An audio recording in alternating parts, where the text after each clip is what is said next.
അവസാനിപ്പിക്കണമെന്ന് തോന്നുന്നിടത്ത് നിന്ന് അത് തുടങ്ങാൻ നിൽക്കുമ്പോഴാണ് നമ്മൾക്ക് മുൻപിൽ അത്ഭുതങ്ങൾ ഉണ്ടാകുന്നത്. എല്ലാം അവസാനിച്ചു അല്ലെങ്കിൽ എല്ലാം തീർന്നു എന്ന് ചിന്തിക്കുന്നിടത്ത് നിന്ന് ആരെയെങ്കിലും അല്ലെങ്കിൽ എന്തിനെയെങ്കിലും കണ്ടെത്തുവാനിടയായാൽ അത് നമുക്ക് തിരികെ ജീവിക്കാൻ നൽകുന്ന ഊർജം വലുതാണ്. വ്യത്യസ്തമായ ചുറ്റുപാടുകളിൽ ജീവിക്കുന്നവരാണ് നാം എല്ലാവരും. ഈ വ്യത്യസ്തതകൾക്കെല്ലാം ഒടുവിൽ നമുക്ക് സമാനമായ ഒരു കാര്യമുണ്ട്. എന്താണത്? സ്നേഹിക്കാൻ അല്ലെങ്കിൽ ആരാലെങ്കിലും സ്നേഹിക്കപ്പെടുവാനുള്ള നമ്മുടെ ആഗ്രഹം. ഈ ആഗ്രഹം വെളിവാക്കുന്ന ഒരു പുസ്തകമാണ് ശ്രീ നൗഫൽ നെന്നിന്റെ ഇനി പറയുമോ ജീവിതത്തിൽ ഒരല്പവും ജീവിതം ബാക്കിയില്ലായി. നടന്ന സംഭവങ്ങളെ ആസ്പദമാക്കിയ സംഭാഷണ ശൈലിയിലാണ് ഈ പുസ്തകം. ഇതിലെ അധ്യായങ്ങളുടെ പേരുകൾ ഏറെ ശ്രദ്ധേയമാണ്.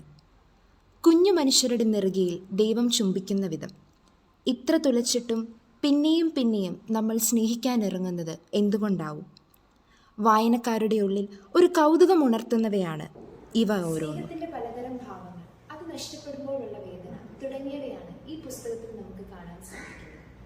പ്രസിദ്ധമായ ഒരു ബൈബിൾ വചനം, സ്നേഹമില്ലെങ്കിൽ നാം ചിലമ്പുന്ന ചേങ്ങലയോ മുഴങ്ങുന്ന കൈത്താളമോ ആണ്. എന്നാൽ ശ്രീ നൗഫലൻ അതിനൊരു തിരുത്ത് കൊണ്ടുവരികയാണ്.